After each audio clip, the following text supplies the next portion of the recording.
Welcome to the show. That wraps up the first weekend of Major League Baseball, and we have a profit. I mentioned in the early show today that we were 3-1 this weekend, and I went back and looked at the records. We're actually 4-1. We did even better than I had realized on the picks. So congratulations. But I want to point something out before I get into the jokes that I've written today. You're here for baseball picks, and I'm giving you punchlines. But I made an important point about not getting on that Boston Yankees game. I pointed out that it's Sunday night. It didn't feel good. It wasn't right. Just let's enjoy our profit. And so I hope you did not get on that game because Boston wound up 4-3 winners. Or if you did get on, I hope you went against me. But I made it clear I was not getting on that. And in the email I sent out, don't get on it. So we protected our winnings. We did well. I'm proud of you. But it wasn't easy not getting in action today, but that's all part of what is required. You know, people are asking me, and by people, I mean at least six people have asked me why I don't sell the baseball picks as they're so commonly used to. And I'll answer it this way. This is just not something that I do as a full-time job. It's strictly a hobby. It is something that intrigues me beyond most everything else. I fully love it and enjoy it. And if I was going to sell picks, I'd have to be dedicated to the full analysis, full-time. And I just don't have that time. I don't even have time to edit these videos. So it is what it is. And so, no, I can't sell the picks because in good faith, I'm not full time. And of course, no one would actually buy them. I asked every single one of those people. So if I was selling the picks, would you buy them? No. So that's, yeah, there's no market for my fucking picks. I'm not on any of these shows. Just this show. And speaking of this show, I'm thinking we should have our first meetup, our first picks meetup. And I mentioned it in the prior video, maybe sometime in May. So clear your calendar for the whole month of May, and then I'll let you know when I'm gonna be there. But there will be no events planned. I'm not gonna block out rooms. It'll just be, hey, I'm gonna have a drink in this bar at this hour, and if you want to come say hello, get an autograph, then swing by. So it'll be low key and mellow. But I am thinking a May meetup, since I'll be in Vegas in May on at least 2 occasions. So my wife said to me today, she's doing her bills. She said to me, hey, baby, look, we got a credit on the electricity bill, a credit. I don't know whether she said 65 or 600, didn't matter to me. And I'm just, and she's all, you don't seem as excited as you should be. I'm like, not fucking excited. Credit. That explains why I've been so damn uncomfortable this entire month, because you haven't let me set the thermostat all month. I've been miserable. Credit. I want to be paying a penalty. I want that air pumping. I'm wearing sports coats in my library, in my casino. Credit should be paying a penalty. No port tonight. This is a straight up Grand Marnier. I think we've earned a little celebratory aperitif. But the best was I was having a drink with my dad.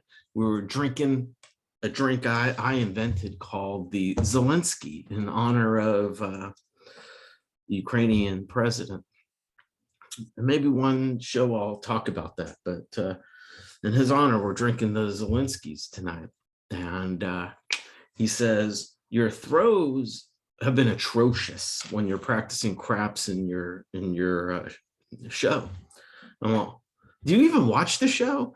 You know, I watched enough to know that your throw is atrocious. So I know I've been telling everybody that the throws suck, but Dad, I'm trying to do lighting. I'm switching cameras. I'm in a sport coat. My wife is keeping the thermostat at some unreasonable degree so she can get a credit. There's a lot going on. And I said, but the thing is, you know, I'm off camera during the throw and I'm nervous about it all. And it's dark based on the lighting. I'm throwing in pitch darkness so that the table can be lit up. There's a lot of things going on and I'm jittery. There's no way my arm is straight when I'm making the throw. He says, no, the problem is you're releasing too early. Well, what do you mean I'm releasing too early? I'm not even on camera with the throw. And he says, that's why it's bouncing short. And well, have you even ever played craps? He said, I played once or twice. Well, what the hell? But he's exactly right. The point is, you should be releasing at the very end of your toss, almost as if, and this is how he explained it, you're just trying to set the dice down at the end of the wall. Just set them down in the number you want. Whoa. Easy, fellas. You can't even see me in the throw, and yet you know. And he's, yeah, I'm a forensic psychologist. So hopefully tonight I can relax a little bit more. I'm going to take the necessary time to set everything up properly, and I'll try not to be nervous.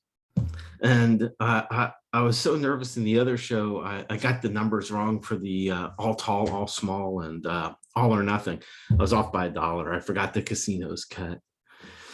It's 34-1, not 35-1. It's 175-1,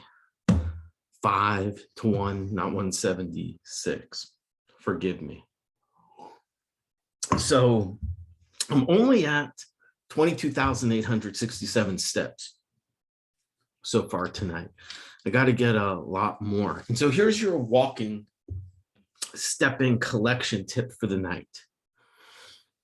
The shortest distance between any 2 points is a straight line. Never, ever walk in a straight line. Dip and weave, move and bank and angle and drift. Never walk in a straight line, even at the risk of appearing drunk. There's your tip for the night. And I'm going to ask you all a favor. Can you stop with the OHL requests? This is a baseball show. I make one OHL joke, which 3 people have told me has been their favorite joke of all the jokes, the OHL, which was a pretty crappy joke. Let's be honest. Oh, hockey league. That's the punchline. 3 people have told me that's their favorite joke so far. The Dwayne Haskins joke was no doubt the very best joke done. And I think the joke about hazelnut, come on. OHL. Now I have to write OHL bits. Send them in if you want me to tell them. I'll give you credit. Remember, picks 4 sticks. Subscribe and join. Anyway, shall we Move to the table and see if we can hit some numbers. Okay. If you got motion sickness, look away. If you're pregnant, look away. We're going to switch the camera angles. Okay. And I have to turn on the light too. You can see the light sitting at the back end there. So let's do that. Let's do this. And then we'll take a look at tomorrow's slate. You know, this is a exercise in finesse. I've got to balance this light in such a way that it's stable enough for when dice hit it, that it doesn't knock it over. As you see, it just knocked it right over. I have to balance it perfectly, perfect balance. But there's no guarantee that's not gonna fall. So that's set up there, and I seem to have lost a die. I'm gonna go with a purple and a blue tonight. That's what we'll do. Now we'll switch angles so you can see the craps table. Let's see if we can get this. There we go. That's nice. And I'm going to really concentrate on the throw. Not going to worry about filling the camera time with commentary because I want to do a good throw. We're going to stick with the 5-1 set. I don't know. Can you even see me? Hello. It is hilarious, but the table looks fucking sweet, doesn't it? 5-1 set. Okay. Let's hit some numbers.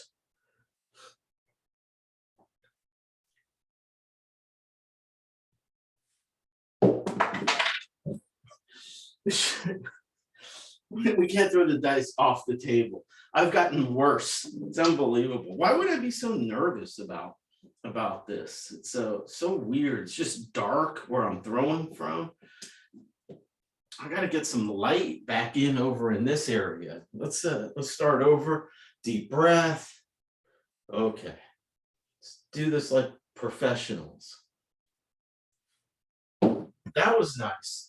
Okay, that's a 6-6-12. So we would lose on the pass line, as we know. So we would lose this, down 25, replace it. But we knocked out the 12. We'll mark it here on the field area. And we're still coming out. Let's come out throw. All right, our 5-1 set. I like to push the table. Bad decision here when finesse is the key with the lamp, but at the crap table, I like to push it down. I won't do it here because it'll mess up my lamp, but I like to push it down, get a feel of how bouncy the table is. So we'll come back here and we'll throw. That's a really good throw. Trying to keep the dice within this area, like right in here, trying to have them bounce right about here, one hit, down and die. So that throw was a 2, a 1-1-2. You can see the 1-1-2 is the throw. So again, we would lose our pass line, and we'll replace that. We'll cover the 2. So we'll go back to a 5-1 set. Maybe we'll start to mix up the set, but I'm trying to do some specific things with this set. And we'll talk about those as shows go on. But I've left the stick now in the middle of the table, right where I want to hit. So I want to hit a little to the left of that stick. Perfect, but a little bit off because I was hitting here instead of here, but a good throw nonetheless, and it's a 2-1-3. So I'll mark the 3. It's our third craps throw in a row, so we're getting crushed on the pass line, but our all tall and our all small is really looking pretty as we've hit the difficult numbers. You know, an 11 here would be beautiful. That would get us a pass line win, as well as a difficult tall number. Weird throw, a little bouncy. My arm wasn't straight. Dad was right about that, but it wasn't a terrible throw. And it comes in 3-1-4. So that would be the point. We'll mark the point. We'll also mark the 4. And if this was a casino, we'd be covering the odds there. All right, let's see how many numbers we can now hit. All right.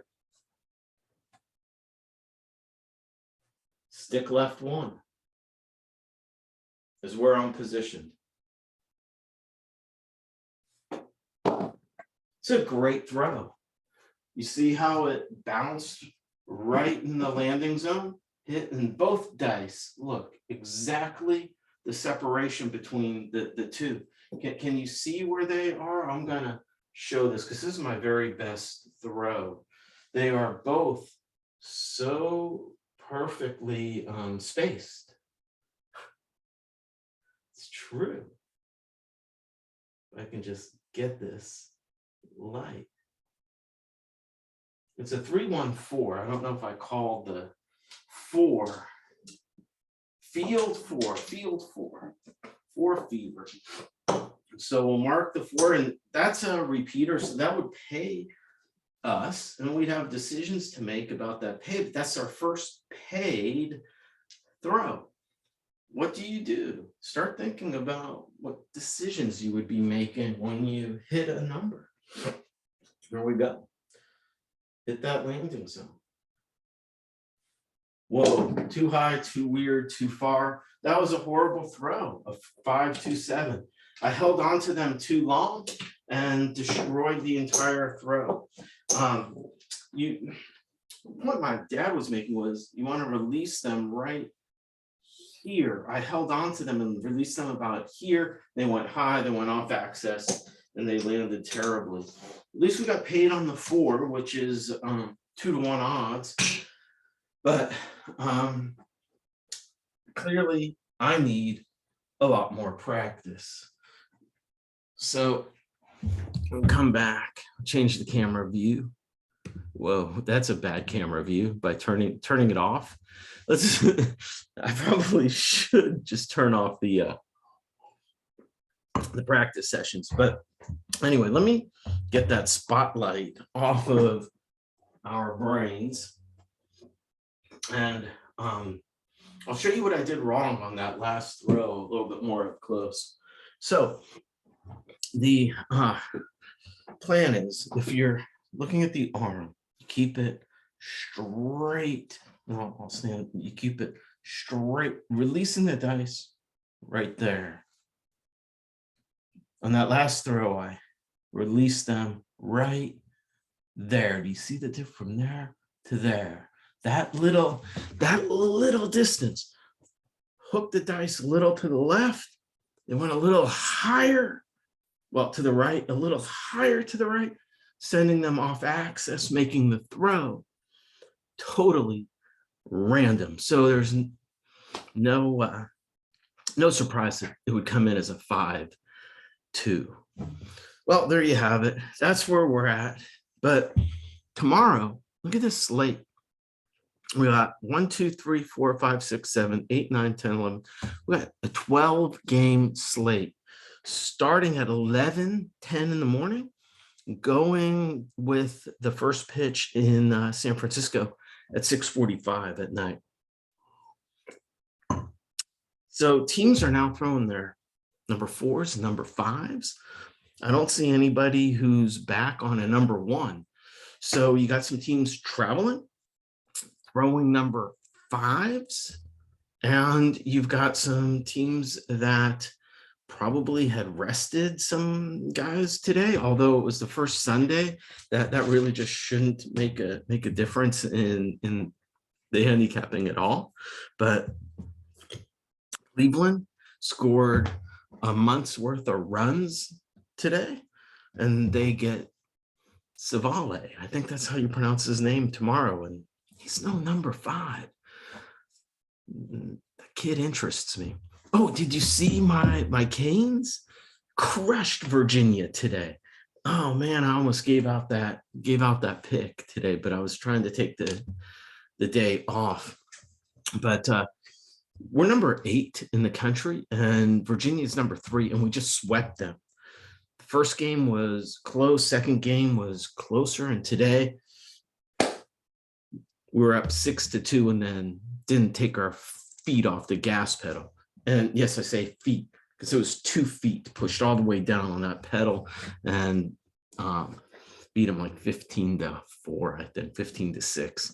So I fully expect Miami Hurricanes to move into top 5 in the rankings tomorrow. But we got Cleveland, Kansas City, Miami travels to Los Angeles. So from San Francisco to Los Angeles, and Miami's been tough. Those are tough losses that they've had. Toronto travels into New York. The Mets go to Philadelphia. Okay. See the basic nature of how this is presenting itself. What an interesting. I'm really drawn to the Seattle game.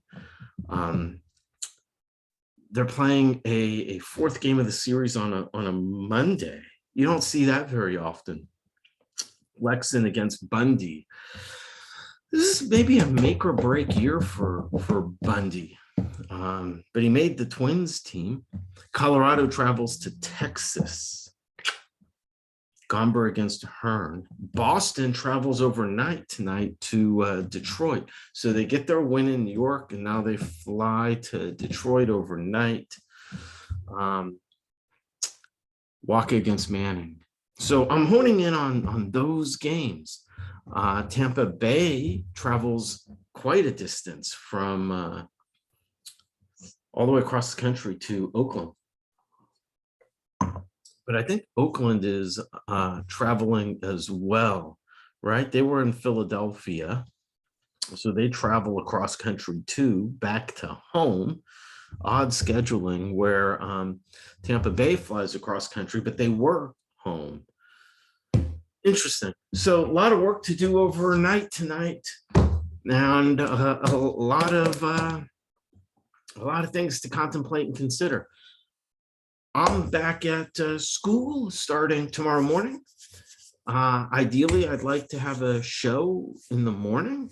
Obviously, I need the practice and give you a sense of my plays.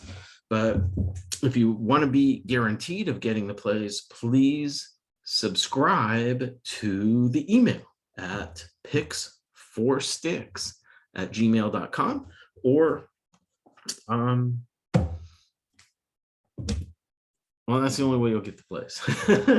You can subscribe to the YouTube channel. I have more people subscribe to the YouTube channel than on the email list, but whatever. Some people are here for entertainment purposes, and obviously the whole thing is about entertainment. I'm trying to shoot the dice. I think it's all possible.